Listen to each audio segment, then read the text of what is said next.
just couldn't understand how my peers were hitting their notes with such precision. My turn finally came, with the rest of the class seated and looking on. I managed to squeak out a very soft "ah."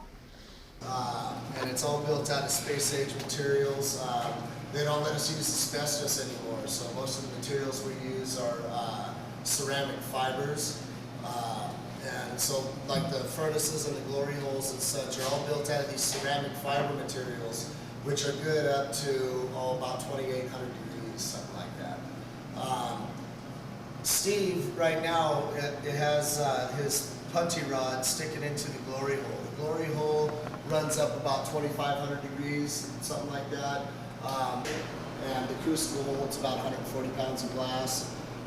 It's melted at 2,000 degrees, and at 2,000 degrees it has the consistency of, say, honey. And it goes through these phases, the glass does when we're working with it. As it cools, it comes from being like honey through these phases where it's like taffy, and then it gets hard, you know, like window glass. And so our objective is to keep it in these phases where it stretches like taffy does. And that's what the glory hole is for. Once we start the piece and take the glass out of the furnace, it starts to cool rapidly. So we're back and forth to the glory hole to keep the glass molten anyway. What we're going to do for you today is a piece kind of like this. It's going to be a transparent green. And we have gold leaf and silver leaf on the outside that we're going to put on, and put a silver lip wrap on the piece, and then make a bowl out of it. The colors that we use come from Germany. There's 3 companies in Germany that make color stock for artists, and they make it just specifically for this type of work. And it comes in a few different forms. It comes in what we call frit, and the frit is just crushed up glass, so it's crushed up chunks. And then there's about 5 sizes of frit. You can see here this vase. See how it's kind of splotchy? You can see the dots in it. Those are from small chips of purple glass that we've added to the clear. The other form that it comes in is what we call color rods. And the rods, I'll actually show you one in a minute, but they're big, long, super densely colored glass. And the difference would be, see how this piece here is just totally smooth. There's no dots or anything to it. This is made with the color rod, and this is made with the frit.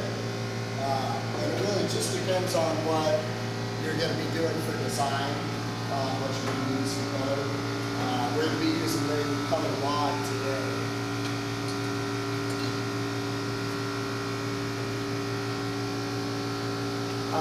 All of the tools that we use are made specifically, well, most of them are made specifically for glass. We have about maybe 4 or 5 different types of shears that'll cut the glass. When the glass is at the right temperature, it'll cut it just like construction paper or leather or something. It just snips right through it. And obviously, if you try to cut it when it's hard, you're not going to get anywhere. But it'll cut. We use tweezers and the main shaping tools that we use to shape the glass when it's really hot are these wooden blocks. You'll see these 2 buckets that are sitting behind our workbench. We use them to kind of give the glass a rough shape. And then to fine-tune the shape, we use wet newspaper. We take newspaper and fold it up, soak it in water, and then we can use it almost like a mitt or something to shape the glass without getting burned. Time for me to get in there. It's a chunk of green glass. We're going to get it shaped up, and then I'm going to blow a little bubble in. And then we're going to put clear glass over the top of it. We're going to wind that clear glass on over the top of it twice and get a nice big ball of clear glass, and then actually start to blow the bubble out like glue. He studied particularly under John McPherson, who was a premier blower, for this area. He moved to Las Vegas about 4 years ago. Spencer just took over the whole operation, maybe 5 years ago now. John actually found Spencer in Washington working at Mount St. Helens. He was looking for a protege. He was getting up in age and he wanted to pass his skills down. Had no children to do it with. So he scouted around the country and found Spencer. Saw the talent, saw the desire, saw the intelligence, recruited him, brought him over here. Spencer studied under him for about 5 years, and took over. We've been in this location about 10 months now. We were in Post Falls for the last 6 years. The pipe he's got is a blow pipe. In other words, it's a hole in it that will blow. He's sealing the glass around the opening now with the color, so that when he blows, it won't come apart. It will just blow out through the, now watch, he'll blow there, hold his finger over the end of it. It takes just a very small amount of air. When the air gets into that pipe, it can't escape. The heat gets it and it has to expand by nature. So it expands, only place it can go is through the glass. So it'll blow that color out into a bubble, a small bubble. And this is what he'll work with until he'll go take clear glass, gather the gold, blow that bubble inside the glass that he picks up. He'll pick some up here in a minute and I'll understand what that means. It gets hot through his hand that he's already sealed. Oh my goodness. Now, like he was trying to explain a minute ago, he's got a window to work with this. Right now, it's like hot honey. It's really quickly turning into a taffy. And he's got a small window in there that they can form and blow. If he gets too hard, of course, no air is going to blow through it. So, what he's got in his hand there is a piece of newspaper. And he's got it's a wet newspaper, and that wet newspaper he can feel the design that he's got. He can feel the symmetrics and shape it with his fingers rather than with their instruments. He can't control it. Doesn't the ink from the newspaper come off? Well, yes, the newspaper is soaked. It's hot. Right. You put water on top of it, causes the steam, and the steam is what puts that glass, the Yeah, gloss on but the the glass. ink from the newspaper doesn't It won't transfer. come through. You'll feel warmth, but it's not burning. Yeah. Now he's pouring it out a little bit. Now that's that bubble inside that clear glass that he's blowing. He's blowing that right through and forcing the clear glass out also. And that color will go right into that clear glass as it fuses.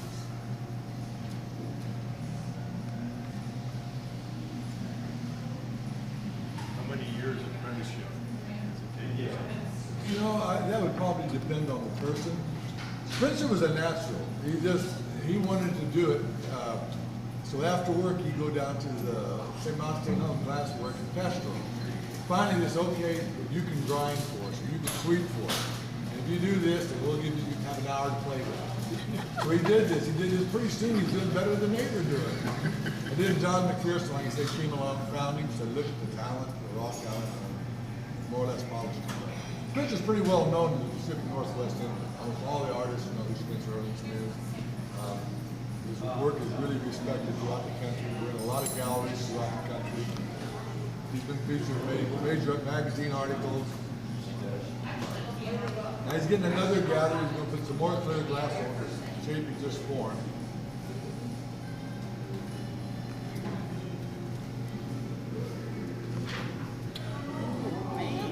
Now, if you look inside that, you can see the bubble actually inside. See it? Yes. He'll blow that all out in a few minutes. Now he's using this wood cup. That's a cherry wood cup he's got there. That'll get the basic symmetrics, but he'll always go back to his newspaper so he can feel it with his hands. You notice right here, so you got to touch it with his hands.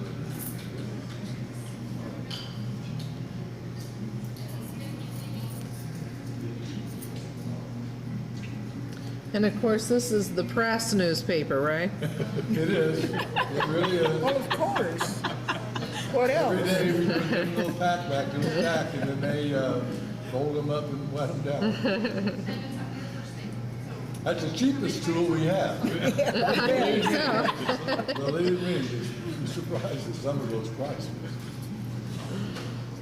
Oh, now you can really see the bubble. Are those wooden cups, are they treated in any way? Or is that Well, they're just soaked. They keep drilling and they keep soaked, and after a few years they'll crack and break. You have to replace them. But they're good for a long time.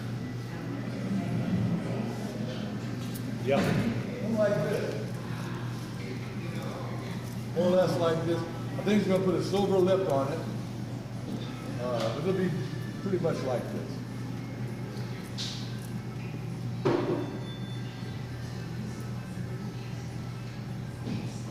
You wouldn't think so, the way that's shaped right now. No, would you sure wouldn't. Now he'll blow that Now, out. there Watch, it goes. you watch the bubble will push up a little further each time. But he'll do this slowly because if it's too hard down there, you can't do it. If it's too soft, it'll go off to the one side and you don't have a smooth bubble.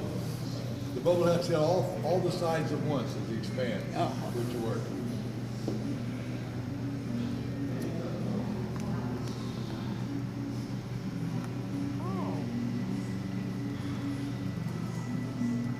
Looks like he took the air bubble out.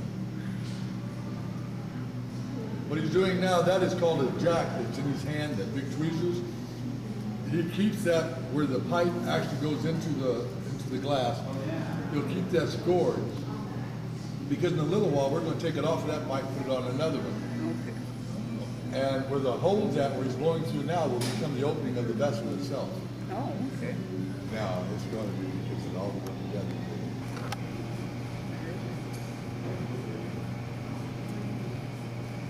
Steve will guide him to the center verbally.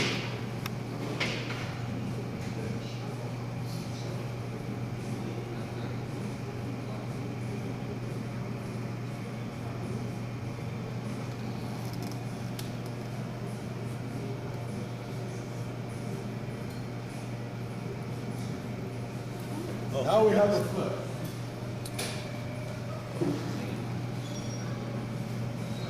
Green before you'll actually see the real color. All the time he's working with it, you're just seeing a heated color. The real color will come out as it cools. You'll see the real color when he's finished with it. Okay, let it cool off a little bit now so the gears in there becomes one solid piece of glass now. It's not two stuck together, this is now one piece. Because he's got to work on the other end. Right. Okay, now then. Flare it out.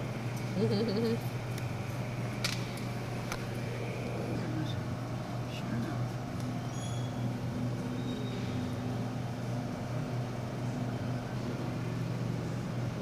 Where it will be almost cylinder to the bottom of it.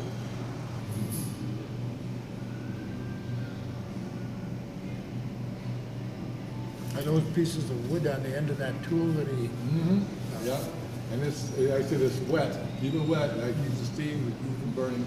Flames come up once in a while, but it doesn't burn. It just, it'll start spreading.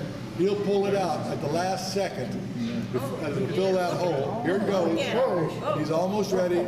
Ah, he's gonna come out. There he goes. Oh, man.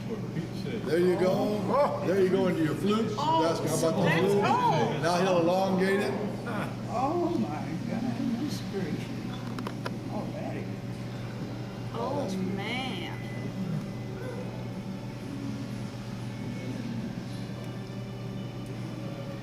Isn't that something? So actually, the last 4 that's done will go into that. And it'll sit there at 900 degrees. So all the pictures are done during the day. And then tonight, we'll push the button to that. Do you guys have any questions? I'm just asking them right now. We've got What's the people price that of are hard that? of hearing if you. Okay. We do these bowls for the demonstrations usually because the end there, you know, it spins out and everything. But we do a whole variety of pieces, like you can see in the gallery here, and this is really just the beginning of what can be done. So. Parameters of the glass